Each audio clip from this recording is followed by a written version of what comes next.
Okay guys, give me your opinion on this. Took the starter apart, completely cleaned it, cleaned everything, all the joints, all the solder joints, cleaned up all the brushes, everything looks good inside, but tried this with my brand new battery in the bike.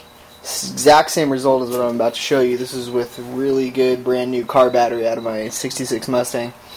So anyways, I'm jumping, bypassing the relay, just going straight and jumping the starter solenoid. So we got everything else out of the loop, so this should be maximum current to turn the starter.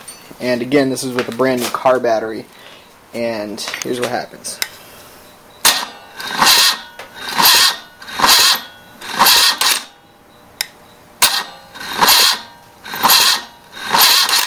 Okay, that's the exact same result I get with the battery I had in the bike, which is this guy, which is a little undersized for what the specs in the manual show. But anyways, I think we're looking at what's got to be a bad starter. I don't know what else it is.